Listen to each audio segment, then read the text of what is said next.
fuck is this? Motherfucker, what are you doing here?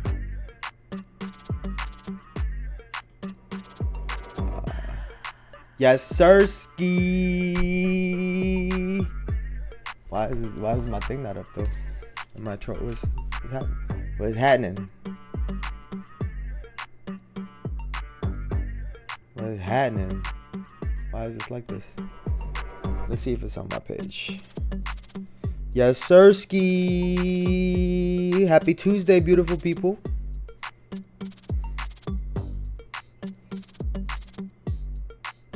Oh, it's up there. I don't know why it's not showing up on the actual thing.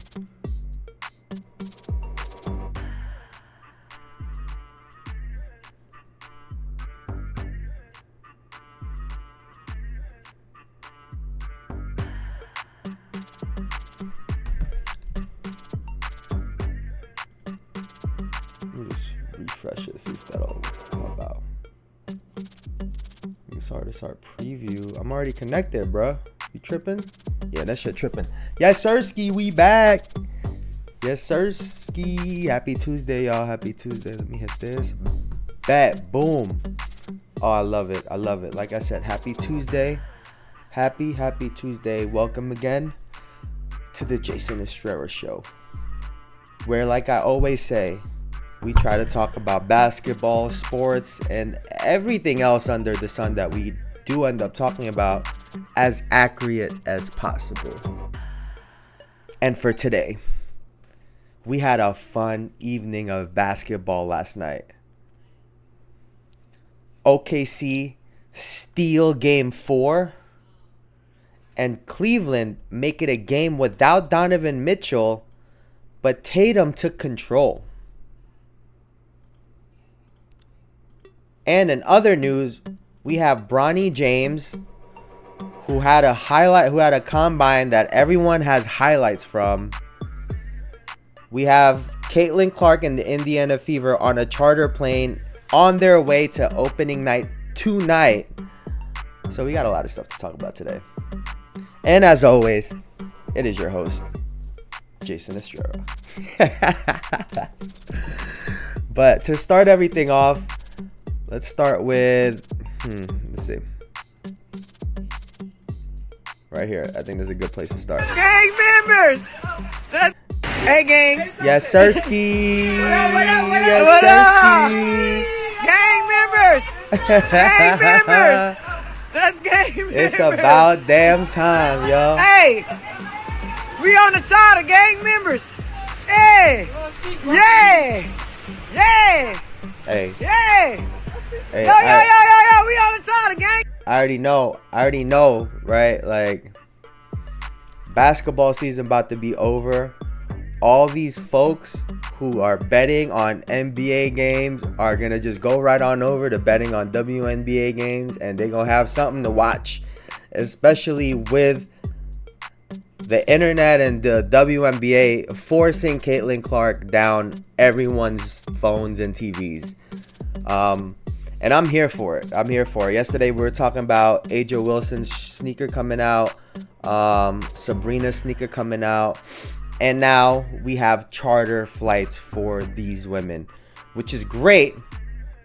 However, I did hear, because I was watching Gil's Arena, and former WNBA player Cheryl Swoops was talking about the fact that there were teams that weren't getting. A team got fined last year for actually putting their players on a charter plane. And I know that there was an announcement that was saying that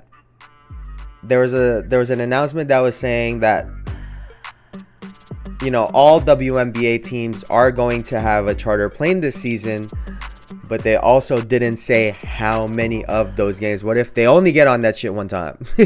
What if they only get on one time? But let's see.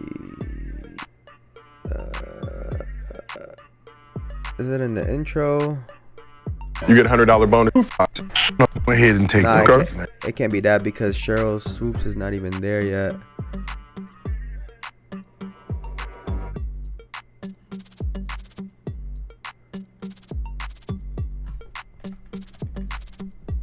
All right, let's see. Advantage. Go.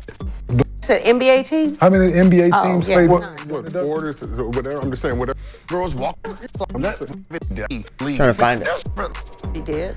With us? You said Houston? Well, Les Alexander was like, Yeah. So that I'll you try talking our about charter, but it was like, oh no, because no other owner had a charter or offered to do it. Well, tell them to get their bread up. Think Yup. about it. If it happened Get they back bread up. then, think about the progression now. Oh no. And then Could be Greyhound. Yeah, I'm just thinking. big announcement, like a couple. I'm Here, thinking like this this. what it is. This what it is. When the commissioner made the big announcement like a couple weeks ago and said every team will fly charter this year. Like players, everybody was like, yay. That's how many games. Well, she said for the 24-25 season. How many games? Of course she didn't. So you get one But- charter flight and y'all, did you fly charter? Yeah. Did they fly charter? Yeah. You flew charter. Everybody flew did. charter. Say how many games your ass gonna fly charter? It's just like You get on the players are team and like, there's well, three of y'all, there's when three does this teams start? on one plane. No one had an answer as to when it started. So just this morning, yesterday, whenever, she said Indiana's gonna fly charter tomorrow and Minnesota will. But the rest of the teams that Yeah, so that's. I get what she's saying. And she was even talking about, like I said, that I believe New York got fined last year for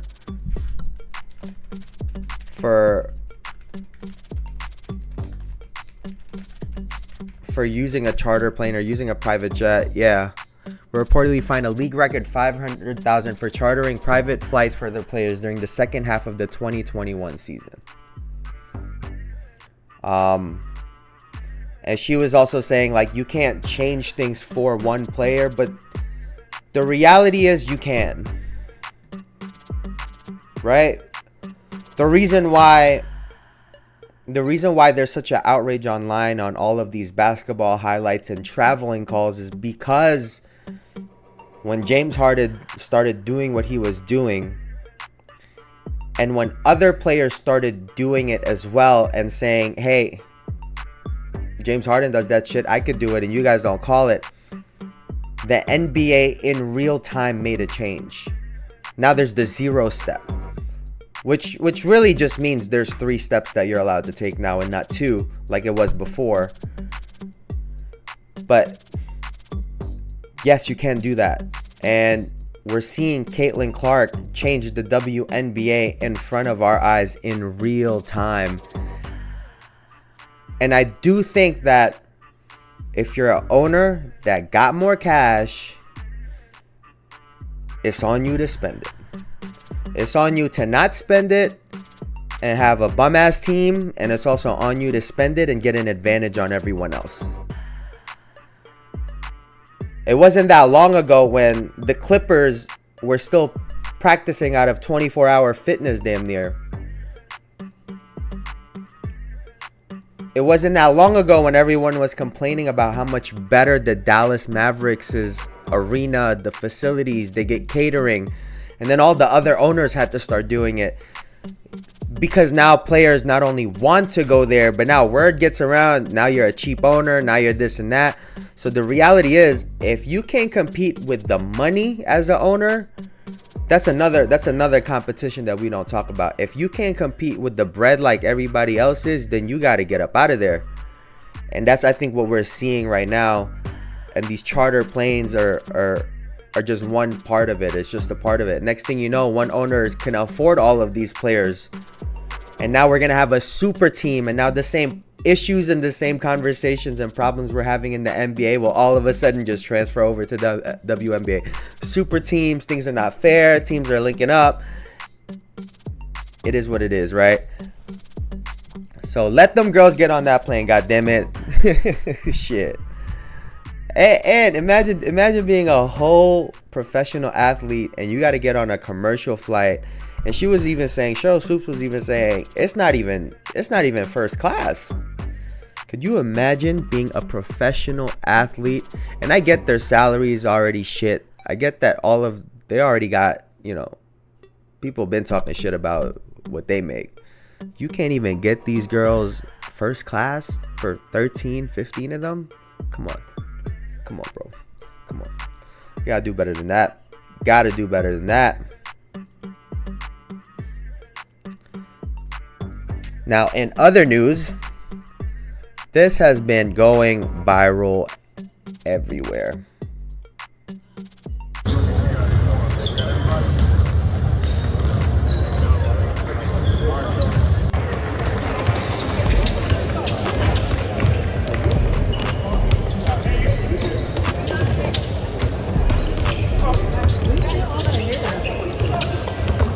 There's a lot of bullshit just in the background. He does it twice, yep. So Bronny was in the combine yesterday. Max vert 40.1, standing is 32.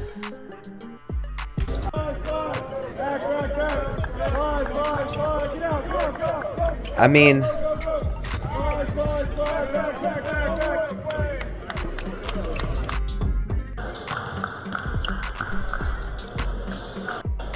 and this is what was the spot up. I think he did better on the moving threes, actually. 16 of 25 on the spot ups.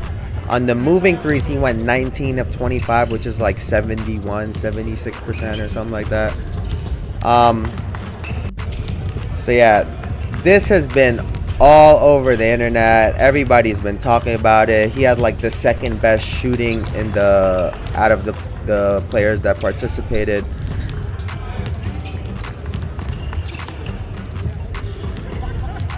And if you don't already see it, we know what's happening, man. We know what's happening.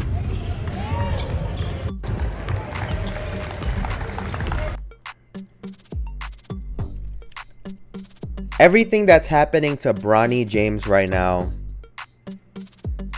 Bronny Jr., is happening because of Bron Sr.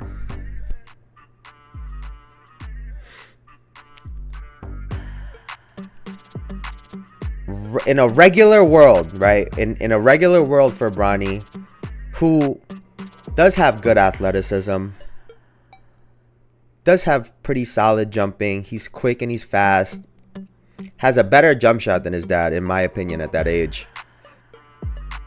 And it comes out, he's 6'1", and before this, I was seeing people talking about how he's 6'3", 6'4". I get that he could be around that 6'2", 6'3" with shoes on, but he's 6'1" with no shoes on. He's not that big.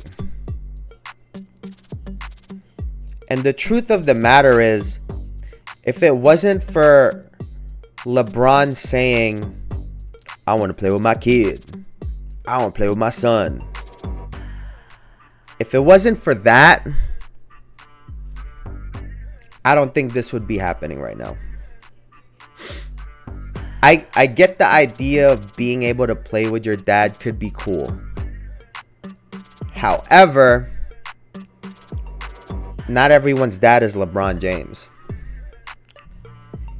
And I think that that's a key part that everyone is forgetting. His dad is fucking LeBron James. It's not no other dad. You know what I'm saying? And maybe I just haven't seen this. Anyone ever ask him what he wanted to do? I get that he wants to play basketball. Anybody ever ask him if he wants to go play with his dad? To play in his dad's shadow? Because I could imagine... Because here's the thing. LeBron being able to play with his son with the career that he's had and the longevity that he's had, that's a stat for his career, for his record. That's a notch on his greatness, that you were able to stay so long and birth a child that was also good enough to be in the NBA, that y'all were able to play together. It's a compliment to LeBron. It doesn't do anything for Bronny. People are missing the fact that it would be more of an accomplishment for Bronny to go up against his dad and beat him than to be under his wings and under his shadow. Where we saw Austin Rivers we heard the news about Austin Rivers getting bullied in that locker room, about motherfuckers looking at him sideways because his dad was the coach. His dad wasn't even in the game. Now let Bronny chuck up two shots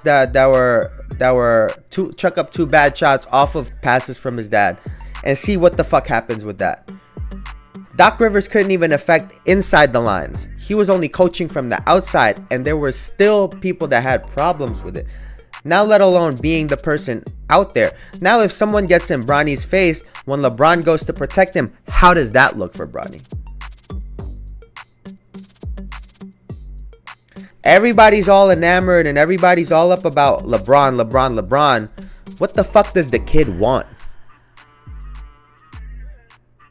He's projected to be mid to late first round to late second round. His comparison is Drew Holiday. But coming in, Drew Holiday was a more accomplished scorer.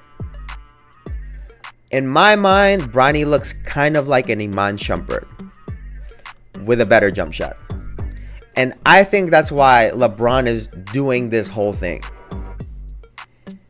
He created his son to be a role player that he needs on his team. Someone that understands him. Someone that gets him. I wonder if Bronny got some of the tools on the LeBron scouting report. What if they are on opposite teams? What would happen?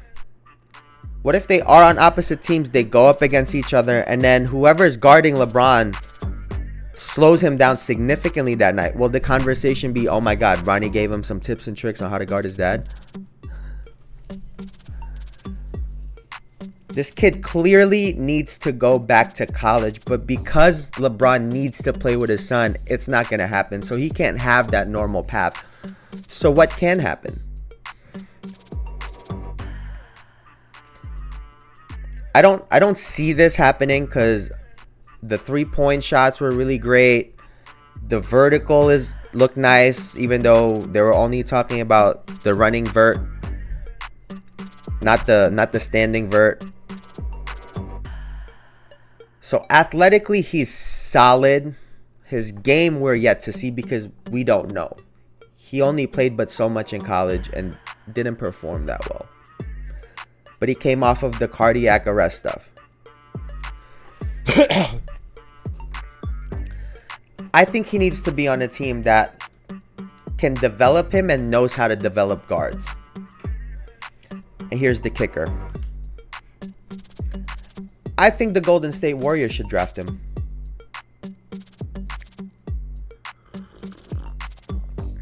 I 100% think that the Golden State Warriors should draft Bronny James. And here is why. The LeBron angle. There have been rumors of LeBron wanting to go to Golden State. Hell, when they were having the problems this year, it came up again. Draymond is a good friend of LeBron's.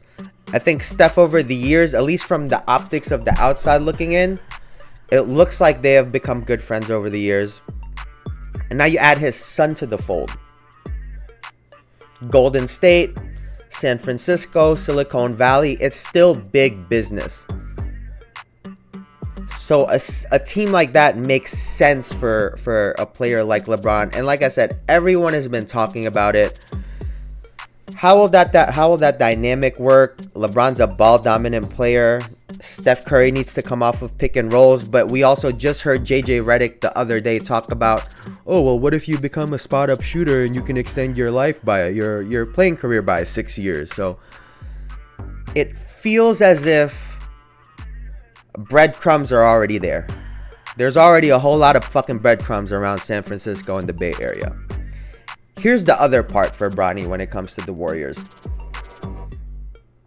If we take out the LeBron James factor, if let's say let's say LeBron lets him have his own career and lets him be his own person, which is, which is probably going to be a tough task because LeBron already said he wants to play with him at some point. But let's say it goes the other route and he doesn't get on the same team as him. Steph Curry can do a really great job of taking Bronny James under his wing. Show him how to be a point guard. Show him at his size how to get open, how to come off of screens, to use his physical gifts, his speed, his acceleration, his jumping ability. Now add that with some of Steph's skill, right? Those guard skills. How does that look? On top of that, they do need to fill someone for Klay Thompson because Klay Thompson has not played well, and even if they do re-sign him, he could kind of shadow Klay Thompson. You know what I'm saying? He can kind of shadow that role, that spot up 3-point shooting, play defense guard. Draymond instill some toughness and also protect him in a way, kind of the way LeBron would, but it wouldn't come off the same as if it was his dad protecting him. Now, granted, the Warriors have the 52nd pick in the draft. They only have one pick. If Bronny were to drop, could they take a chance on him at 52? As someone that has some good intangibles. That's just one suggestion I have, because I want the kid to succeed, right? And if he ends up on a team like fucking Houston or like Memphis or some bullshit, it could really fuck up his whole career, right? I would love for him to go to a nice veteran team where he can get groomed into a proper NBA player. And I think that the Warriors could be a spot for him. But moving along, man. Moving along. So last night, we had some phenomenal games last night. Absolutely phenomenal games last night. We're going to start with the Oklahoma City Thunder stealing Game 4. Absolutely stealing Game 4. Shai Gilgeous-Alexander has continued to prove why he was an MVP candidate, and in my mind is the MVP. He had 34 points last night, 2 blocks, 2 steals, 5 assists, 8 rebounds, went 14 of 27 from the field, 6 of 6 from the free throw line. He also got some help from Chet Holmgren, who went 6 of 9 from the field, 1 of 2 from 3, 5 of 6 from the free throw line, 9 rebounds, 1 assist, 4 blocks. And Lou Dort had a big 17 points. Went 4 of 14, but a huge 3 out of 10. He hit a couple big ones down the stretch. Had 8 rebounds and a block. And the whole night was just, the whole series just been frustrating Luka Doncic.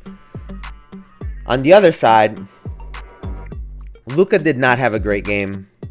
He had 18 points, shot 6 of 20 from the field, 2 of 9 from 3, 4 of 6 from the free throw line, including a huge miss at the very end of the game.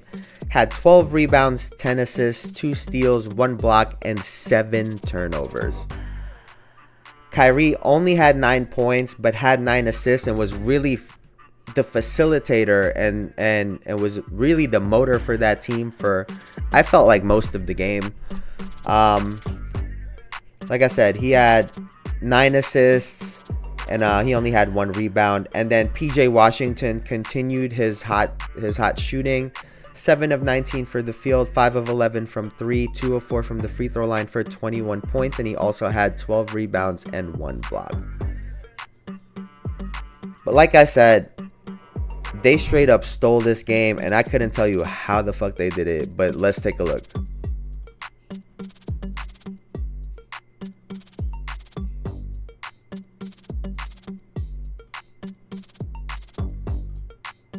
Sets it up. Gafford. Human performances. Back door. Oh, Get it out of there. and Lively is in. Doncic. the Dallas Mavericks 0 of 5 from long range. Gilgeous-Alexander, had beautiful fake. 13 big blocks through those first through the first half, and really the first, the first half of the game. Never thought that would happen. That shows This was just sick. Oh my goodness. 3 of his 9 points right there. And then Luka right here as well too. These guys are just sick. Sick. These guys are sickos. Gilgeous-Alexander wants to dance with Irving. Fade away. He's got it. Williams clears. Gilgeous-Alexander, the pull-up. It's there. SGA takes it at Hardaway. Oh, that's ridiculous! Doncic grabbing his right knee. Kick. Big shot right here for Chet. Oh my God. Big shot right there. Gilgeous-Alexander. Just the 3. Dort. Huge 3 from Yes, Dort. sir. Doncic turns on the drop. Help. Holmgren, Hardaway. They were One just dribble. going back and Dish. forth in the end. Williams with 5 to shoot. Lost it for a moment. Lively there defensively. Williams picks up his dribble and slaps. Oh, and by the way, that was a fucking double dribble. Holmgren, I can't even Hardaway, hold one you. dribble. Dish. Look at that. He dribbled the ball already. Lost it, right? Look. He dribbled it. That's a dribble. This should be a carry technically because he tried to get under it. Picked it up. To shoot. Lost it for a moment. Lively there. Double dribble. Clear as day. Clear as day. Clear as day. And I know, so yesterday I had initially I picked Dallas to win this game. And then as I was doing the show, I was like, wait a second.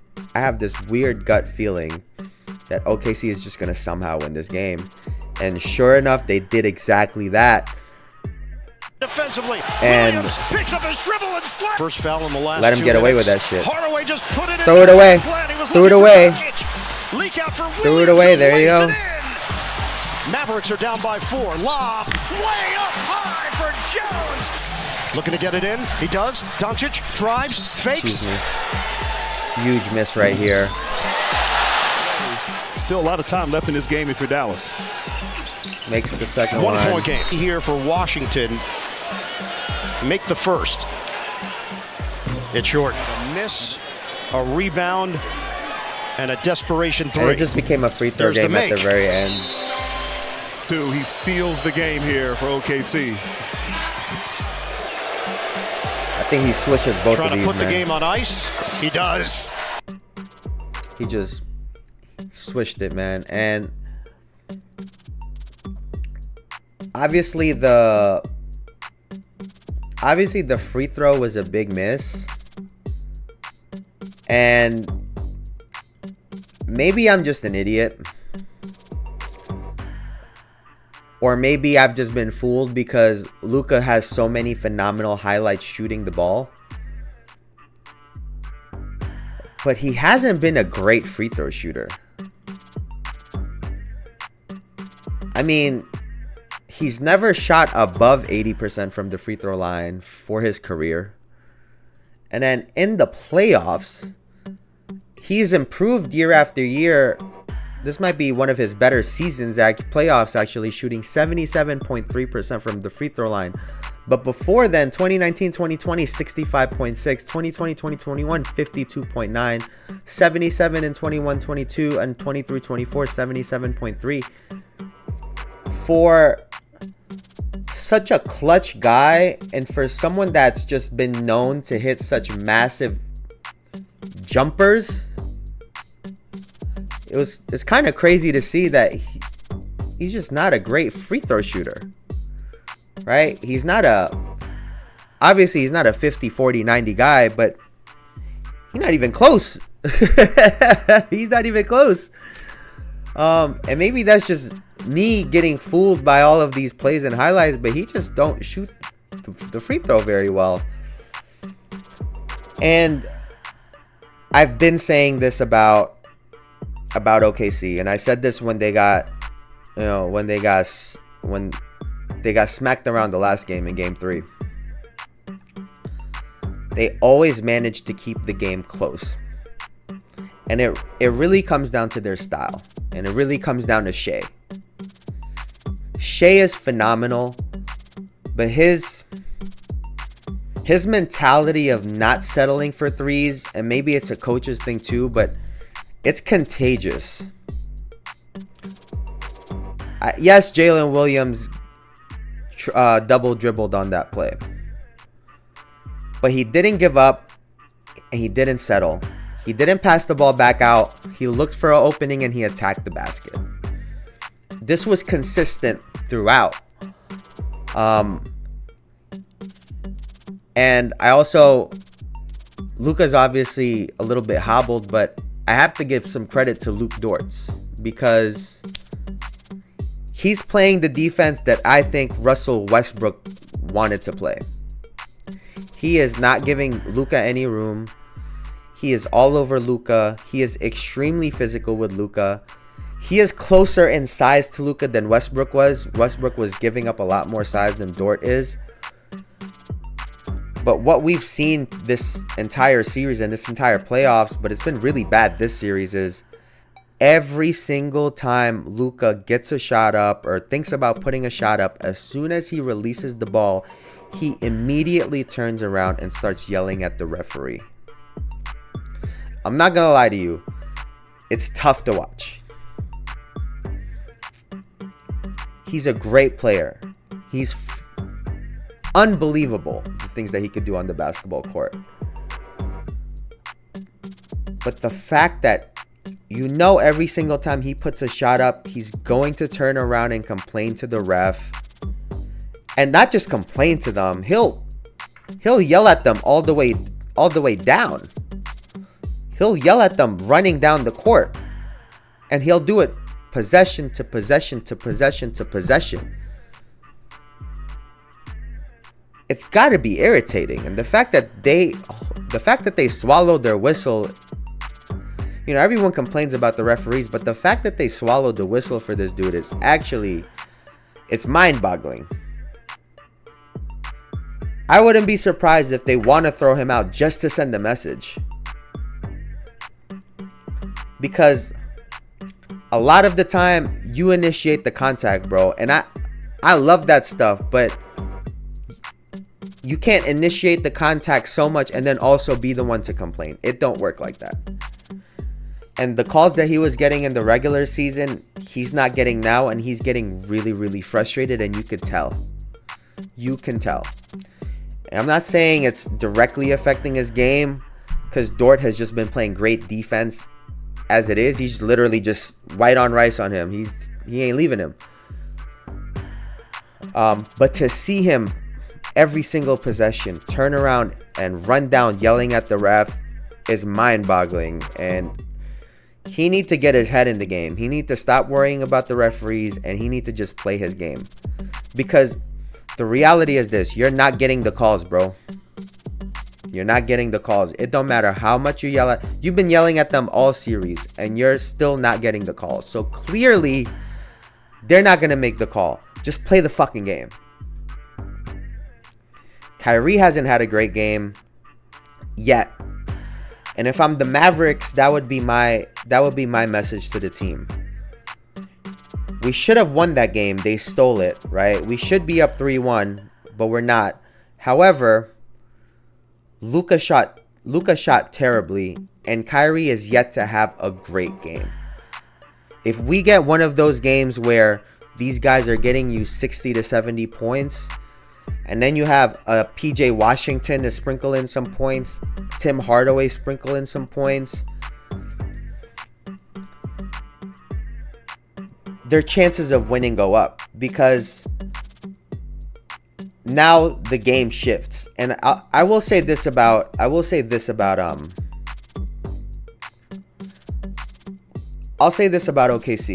I really commend the fact that they stick to their guns. The whole game, they're pretty much letting Dort play Luka one-on-one, and they just play their boxes and elbows on defense. Kyrie, however, they were doubling him every single time down the floor.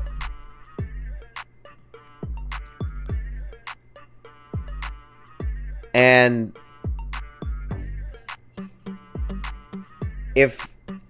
if you're gonna beat us with PJ Washington becoming Michael Jordan, we can shake your hand and say great series. I think that's the mindset that they have right now.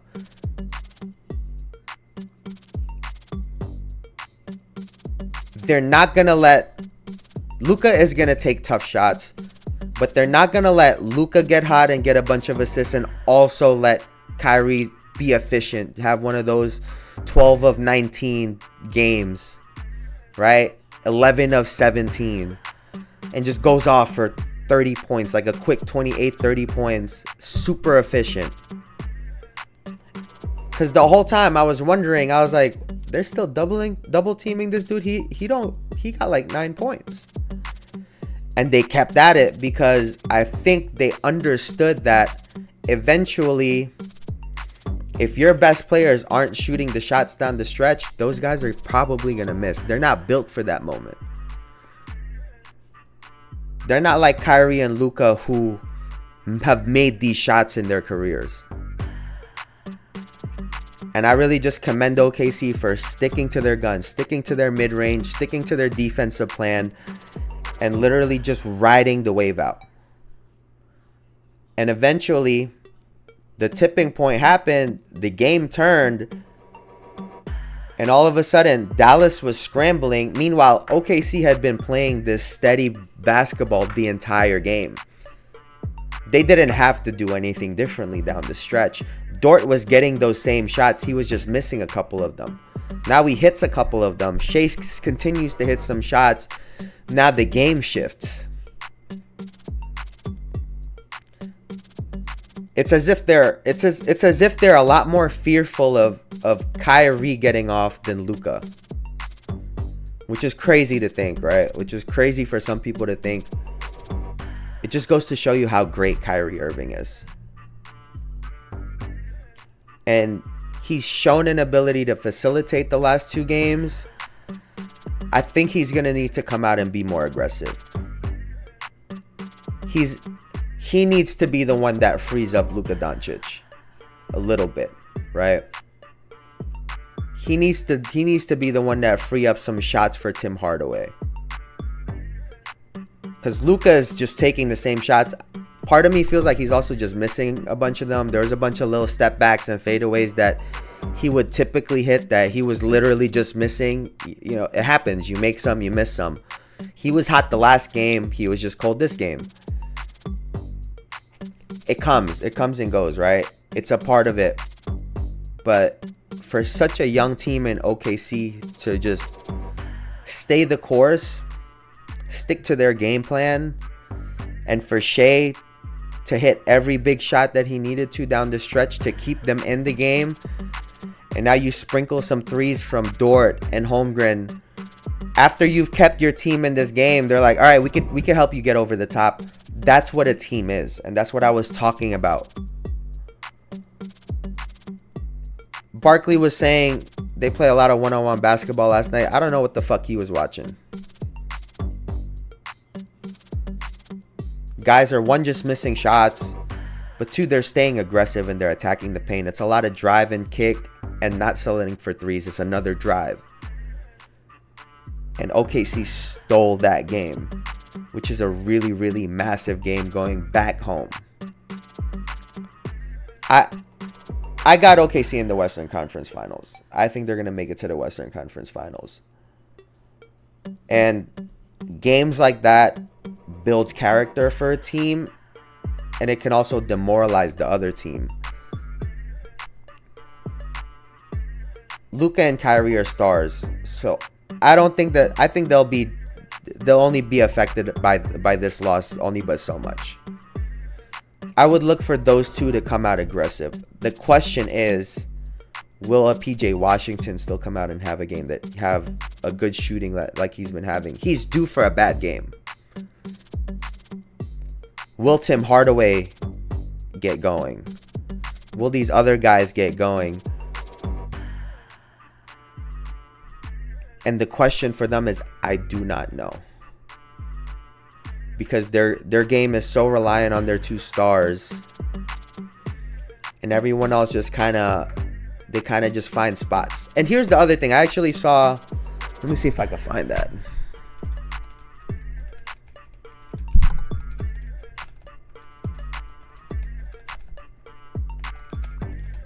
I want to make sure I got this properly.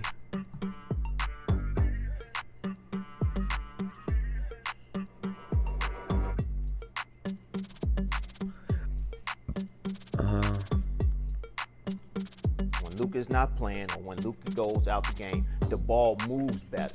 Everybody gets involved in the offense more. It's more touches for everybody.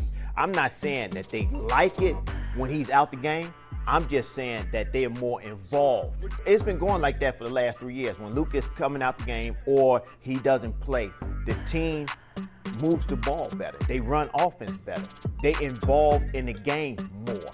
And that's what you want. When you involved in the game more and you playing, you feel that you can help your team. But if you're just sitting over there, and Luka is a great talent. I don't take nothing away I don't take nothing away from Luka. One-on-one, he's the baddest guy in the NBA, besides Kyrie Irving and Jalen Brunson.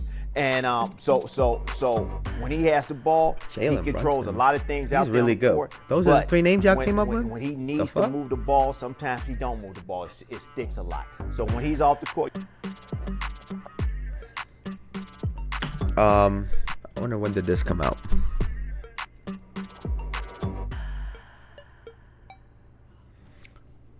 I'm sure Tim Hardaway Jr. saw that shit and said, "Dad, what the fuck are you doing?" I'm certain that that's what happened. Do I see what he's saying in terms of basketball? Yes. Do these guys mind that Luka Doncic is shooting the ball every fucking time? No, I don't think they mind. And he should know this, right? Because he played. Luka is busting these people's ass in practice every single day. That's why nobody minds. When that thing happened with Jordan Poole in preseason earlier this year, or in preseason this year, when his teammate was up in arms and he was taking a shot when he was having like 40 or something like that, that happened because there was a small sample size of you earning that shot. Luka has earned the shots that he's taken. Do I think that he could make an adjustment to his game? Yes. Do I think he can get off the ball more? Yes. But if that's not their game plan, then what the fuck are we talking about? If the coach ain't telling him to get off the ball, why the hell would he get off the ball? It don't make sense. On top of the fact that all 15 of those guys know who won in practice the other day. There's no secret. That's why you don't ever see hands up, people upset. They just missed a couple shots down the stretch. And it happens. Shea, there's 2 MVP candidates on the floor last night. One of them just played like the MVP. And it happens sometimes. It just is what it is, right? It's basketball. Every time you put a shot up, there's a 50% chance it goes in. There's a 50% chance it don't go in. It is what it is, bro. Make some, you miss some. Like I said, I commend OKC for staying the course and really digging deep to win that game last night. That I thought was just fantastic. Fantastic. Now, on to the next game.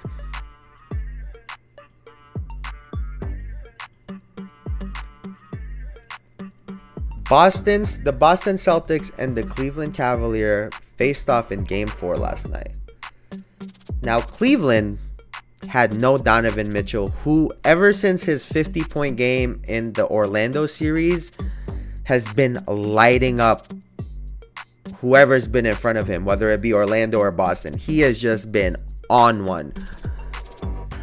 However, like I said, he didn't play last night. fuck was that? Felt like I just heard something fell. What the hell? All right. Anyway, Boston Celtics beat Cleveland 109-102, but the game was really close for most of the game.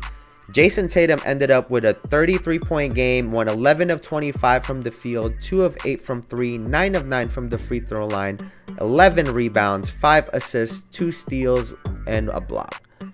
Jaylen Brown added in 27 points, went 9 of 15 from the field, 2 of 3 from the three-point line, 7 of 9 from the free throw line, had 8 rebounds and an assist.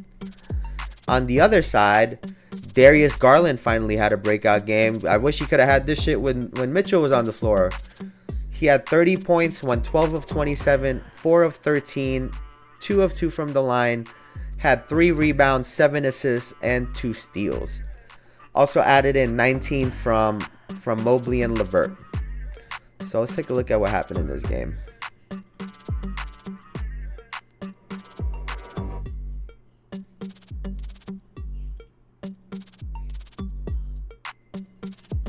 St. Vincent, St. Mary High School in Akron, Ohio. So LeBron was in the house last night. I wonder if that gave the team a little buff. You know what I'm saying? I wonder if that gave the team a little buff.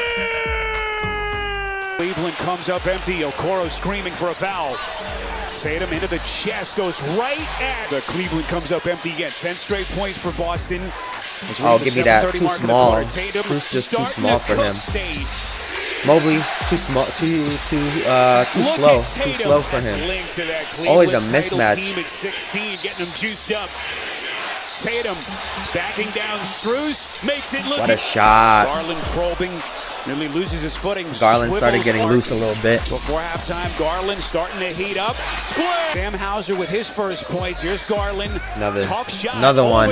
Straight game without Porzingis. Hey, Garland got game, man. That's why I was really hoping to see him get off some more because he really got game.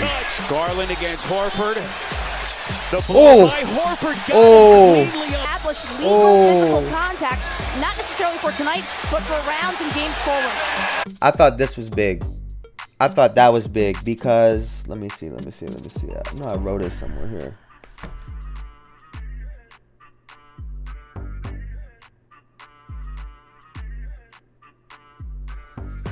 So on that block, Cleveland, I believe, went on a 12-2 run in the middle of the fourth. You know, in that section, I thought this play was massive because Mobley had been playing so well for them since last game, and this is what we want to see from these big guys: is to be aggressive, right? He didn't play around with the he didn't play around with it. He just got right to it. Obviously, they didn't show because he missed, but the very next possession, Garland had an opportunity to post Mobley up on the right side. And he had Derek White on him. But instead of passing it to him, I believe Garland drove middle and he missed the shot. And that could have made the game. What is it right here? Into the page. That's 93, 95. The blow by Horford got him cleanly. It's 195, right? Yeah. So it was. I don't remember if Boston scored right after, but it could have been 100-97 or 102-97. It's just little details like this. You know, obviously that possession isn't everything, but it played a part in it. Tatum trying to turn the corner. Brunson with a huge three. And, you know, Boston ended up pulling the victory out. They do have the most wins this year in the NBA. And they're proving that they know how to win. This game very easily could have turned at some point. Garland was hitting shots.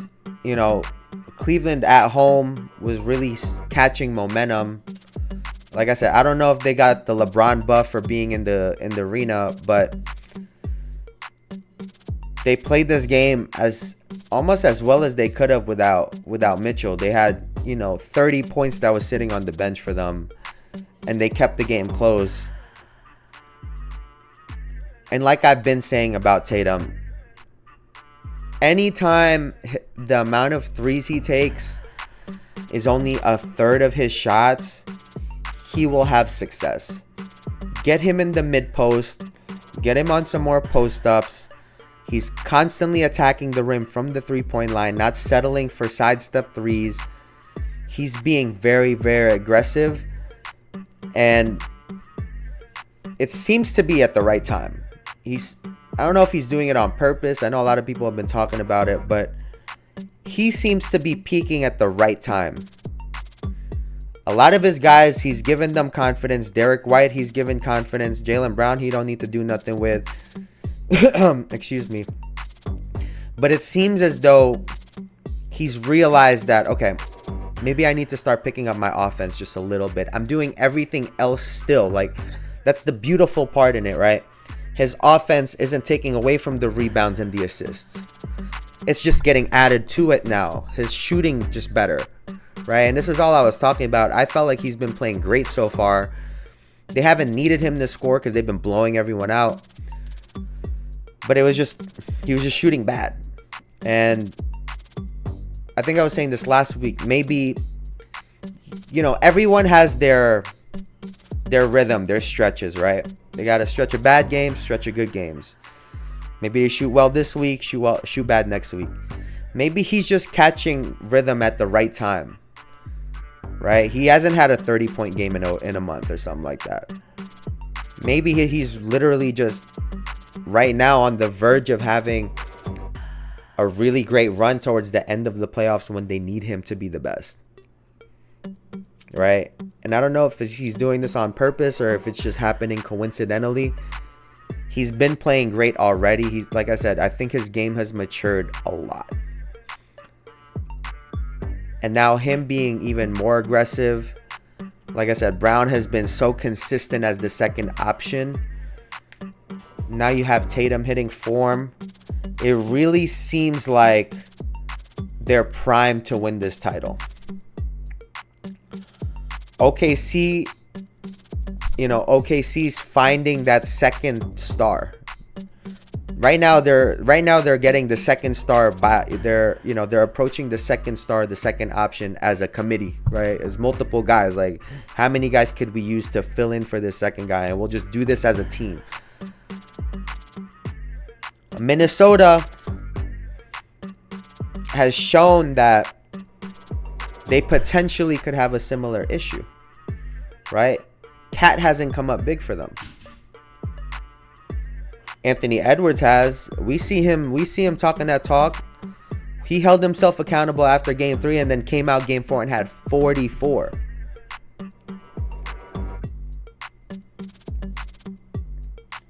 Boston has such a consistent second option, the same way that Denver does. And now, for Boston, their best player seems to be peaking at the right time. And it's a really dangerous combination. It's a super dangerous combination. I'm looking for Boston to close the series out 4-1 in the next game and to get some rest, waiting for the Knicks-Pacers series. Which leads us to tonight's games. So tonight, we have the New York Knicks and the Indiana Pacers facing off in Game 5. The series is currently tied 2-2 after getting crushed in Indiana in Game 4. Let's check this out. Excuse me.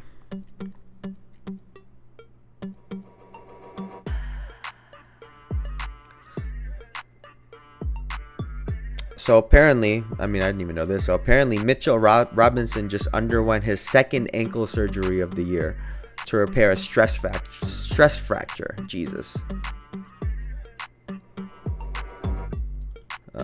This dude is for sure not playing tonight. Is OG gonna play tonight? Yeah, I mean that hamstring, like I said it when I saw it, like a hamstring is nothing to play with.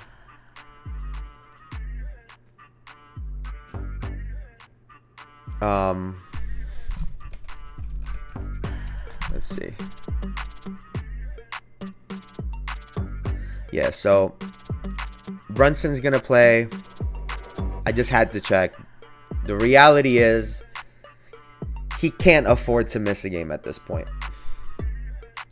If he was going to miss a game, it should have been game 3. But that didn't happen. So here we are. And him, Dante, and Hart don't even think about coming out the game tonight. Don't even look at me. If I'm the coach, don't even fucking look in my direction. If you need a break, timeout. Timeout. Or do what Jason Kidd did. Spill some water or some shit. Right? Cut one of the players so you get a blood on the court, little injury timeout. We're gonna have to mess with this game a little bit somehow, man, because you guys cannot just happen. It's reconnecting.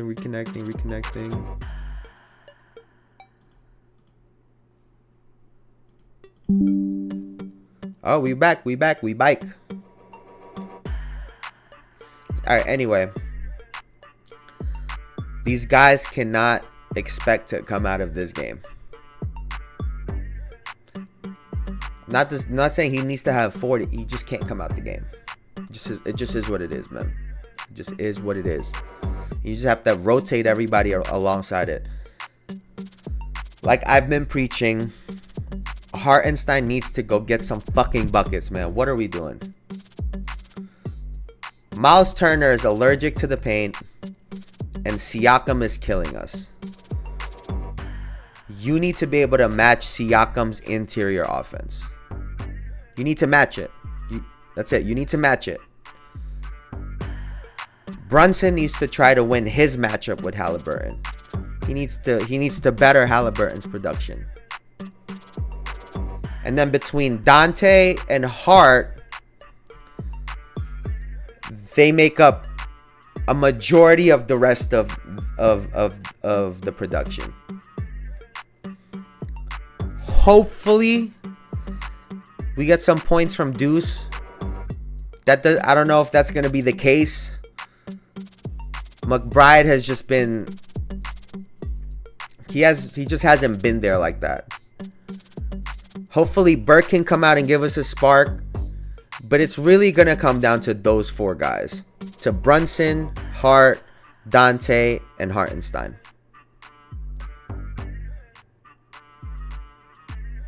The next 2 wins are going to rest on the shoulders of those 4 players. And that's it. There's no other player to blame. There's no other player to look at. You just have to win your matchups. I hate saying this, bro. I hate saying this. Because I don't want to jinx nothing. However, they can't keep having great games. I'm talking about the Pacers. It's just not how shit works. They've been shooting so well that numbers say it should fall off a little bit. Right? Hopefully with the rest in between, the Knicks come out with some energy tonight. And we really need Dante to go and get some buckets for us tonight. He's going to be key. Him and Hartenstein are going to be key. If Dante can give us 23 plus points and Hartenstein can give us a solid 18 plus, I think Hart and Brunson are going to do what they do, and I think that we can win this game. But that's what it's going to need to be. I don't know what the lines are for those guys, but to win the game, Dante's going to have over 23 points, and Hartenstein's going to need to have 18 plus points. And that's just how it's going to have to break down. I'm praying. Basketball gods, you got to help us out over here, man. You got to help us out over here. You got to shine some light on New York. That or a referee. I don't know which one you'd rather have come save you at this moment. God or a referee, because right now those are synonymous with each other in the basketball court. Whew, those guys gonna give me a fucking heart attack, man. Like, what are we doing over there in New York? I really hope we win tonight, because my heart cannot take it. I can't do that shit no more, man. They gonna fucking kill me.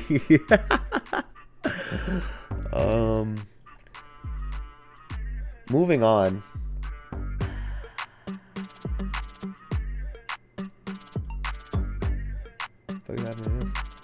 All right, moving on. We also have the Minnesota Timberwolves against the Denver Nuggets in a Game 5 tonight.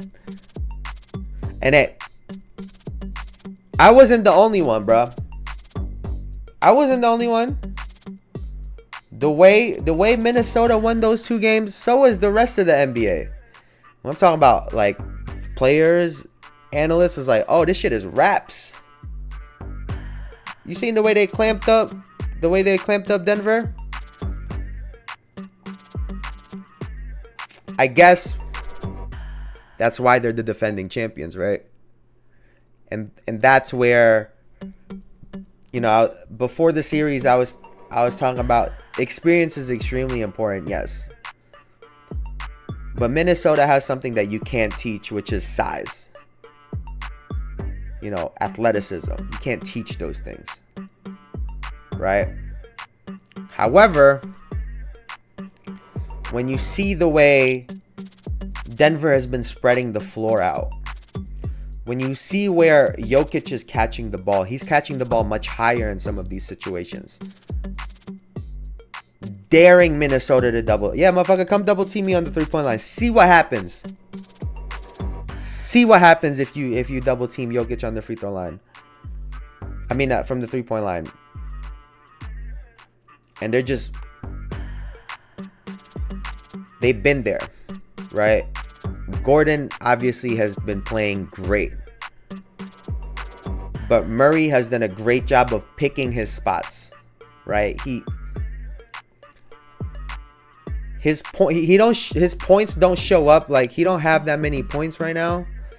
But the key thing about him is when he gets his buckets, right? Like, you ever heard of people talk about empty points or empty stats, right? A lot of the times that happens, and people say that because those players are getting those points and getting these stats, padding their stats earlier on in the game. And that's why it feels like there's no impact, right? That's why a player can have 22 points, but 12 of them came in the fourth quarter. 15 of them came in the second half. You know, 7 of their 10 rebounds came in the second half. Those stats feel a lot more impactful because they look like they're directly impacting what's happening at the result of with the result of the game at the end of the game. It looks like it's directly impacting that result. And because Murray gets so many looks and so many touches in the fourth quarter, yeah, he might have only had, 5-10 points, but if he runs off 10 quick in the fourth, his points feel a lot more. There's weight to it. Jokic has been doing what he's doing. I think he realized that they're giving him single coverage in some of these situations, and instead of looking to pass all the time, he's taken it upon himself to go get a bucket.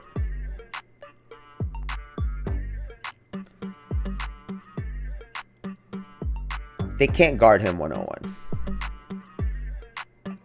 I want to say that you put Cat on him and have Gobert guard Aaron Gordon, who likes to be in the dunker, who likes, you know, when Jokic is going towards the rim, Aaron Gordon is too, right? And now it's just like a pick your poison, especially when Jokic has such a great floater, or he could throw it up there. But now you can't stick Gobert on Gordon if Gordon is gonna hit 2 or 3 corner threes, because then it makes Gobert useless in that situation if he's just gonna stick a corner shooter. And this is why I love the playoffs, because there's all of these little tactics and all of these little situations that changes the whole game, right? Just something as small as, okay, we'll give Jokic the ball in the slot instead of in the mid block or the low block, right? Where he could get doubled on the catch or get doubled on the first dribble. That's what Minnesota was doing so great in the first 2 games. They were giving him different looks. They were fronting him. They were fronting him and they had someone behind him. They would double him on the catch. They would double him on the first dribble. They were just doing so many different things to disrupt his rhythm and disrupt what he was doing, and it worked, right? And ultimately their defense was carrying them in those situations. So what happens now, right? What happens now that Jokic has shown that he's not only gonna take your best, the defensive player of the year one-on-one, he can take Cat one-on-one, especially if you're gonna give him 3-4 plus dribbles. That's too many dribbles for the best player in the world. The question now is, will those other guys step up? I have no doubt that Anthony Edwards will keep doing what he's doing. And that doesn't mean score 44 points again, right? He's going to stay aggressive on offense and on defense. He's not going to shy away from that competition. Cat was aggressive. Cat was relatively aggressive. He put up 18 shots. He needs some more paint touches, and he needs to just hit some more shots. That game was very well within range, like I was talking about the other day. It was within range. And like I was saying, if they would have just got some production from Alexander or from Cat, just a little bit more, we could be having a totally different discussion about this right now. I will say it's very alarming for Minnesota to not win one out of those 2 games, though. It was of the utmost importance to win one of those 2 games at home. And I say that because the Nuggets are a championship team who have shown that they can win home, they can win away. They're a gritty team. You can't allow this series to be tied 2-2 going into Game 5, and they did. Because now, y'all are going into Denver. And I get that y'all won those first 2 games. And I get that they let you get away with a lot of physicality.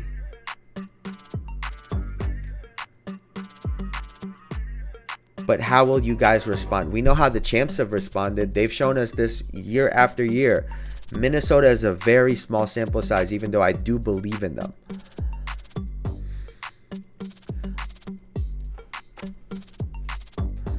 Maybe it's just been an emotional pick, but I've been really rooting to see OKC and Minnesota in the Western Conference Finals. However, it does not look good at this current time. It does not look good. Everyone they've thrown at Jokic, he cooking them.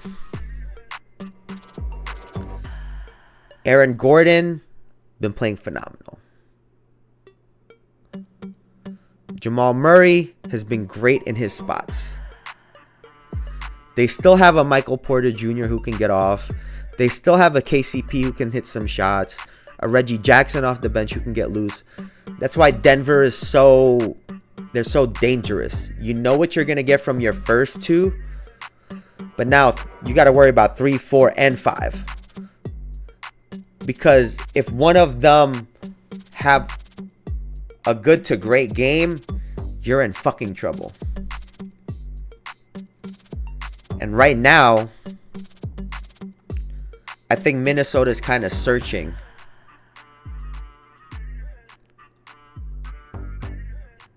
Will Cat be right next to his duo and, to try to take these guys down? That's really who the key is in this whole scenario. Will Cat be able to carry some of this load?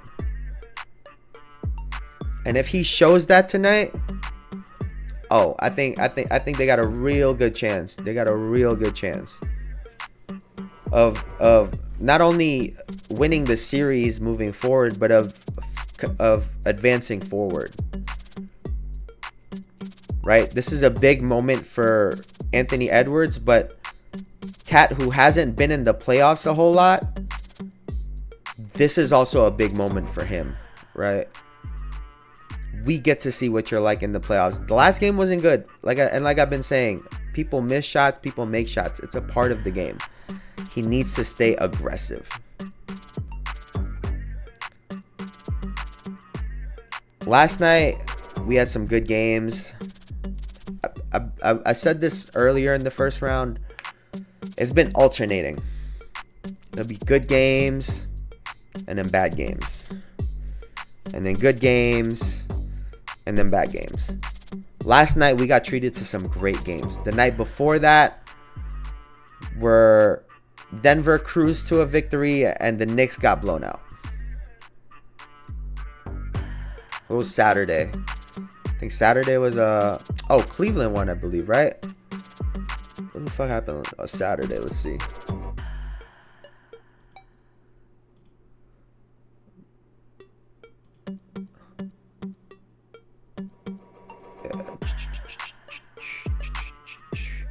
Let's see what game 3 looked like for them. Game 4. Game 3, 106-93. And it was a blowout in Dallas as well too, right? Yep, game 3 was a blowout as well. They kept it close, but it was a blowout. So I think if I was a betting man, I think it's pretty safe to say we should have some blowouts tonight, although I'm choosing the Knicks to win. They're not really blowing teams out winning games. So that might be a tight game, or it should be a tight game. Now, Minnesota, Denver.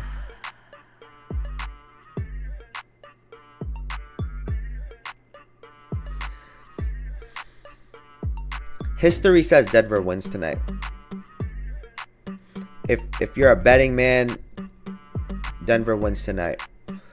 They know what this pressure looks like. They know how important this game is. And you know what you're going to get from your two best players. It's no secret. Do I expect Aaron Gordon to go 11 for 12 again for 27? No. But where he drops from 27 to 18 points, what if Michael Porter Jr. gets 22? It's a problem. It's a problem. So if I had to choose one, I say Denver wins tonight, which does not bode well for my Minnesota Timberwolves, Oklahoma City Thunder, Western Conference Finals. But what are you going to do? What are you going to do? Bro, every game is so like every game switches the whole fucking. I would hate to be a coach in that huddle. I would hate to be a staff on that right now, because Could you fucking imagine what they're probably looking at film from earlier this year, trying to just find something, trying to just figure something out, right? What I would look for in that game, though, is how are the referees calling that game early in the game? In the first quarter, it'll tell you everything that you need to know. How are the referees calling that game? If they're calling it tight, it lends to Denver. If they're calling it loose, goes to the young boys, right? So that's what I would be looking for tonight. And I guess just one other topic. Hey man, a lot of these motherfuckers have been talking about how the NBA ain't the same. It ain't physical no more. We love 80s, 90s basketball. Y'all are showing to me that y'all don't watch the games. Yeah, there's a bunch of flopping going on, but motherfuckers are getting hit. Like, the amount of times people are on the floor is funny. Guys are in each other's faces. This shit right now, get your popcorns, because this is some good fucking TV. And all these old heads talking about, oh, 80s, 90s, blah, blah, blah, blah. Watch the game, bro. I get it. There's a lot of threes going up, but the game is they're letting the players play, and the games are physical still. And the best player, if you watch OKC and you're an old head, you will love how they play. If you watch Anthony Edwards, you will love how he plays. Nikola Jokic, you will love how he plays. Halliburton being aggressive, even though it's against my Knicks, like, I hate it, but I was calling for it. It's just, motherfucking wanted to do it on my watch now. Like, there's such great talent, and like, the basketball is just so good, you know. When the shots are going in, it looks phenomenal, but there really is a lot of strategy and a lot of stuff going on in the game that I hope people pay attention, and I hope people watch it. Sad to say, the WNBA opening night is gonna be tonight, because how the fuck am I gonna watch that shit while I'm watching the Knicks? Like, what are we doing? But maybe they know something we don't. Maybe they know it's about to be some blowouts tonight. Maybe they know something that we don't, right?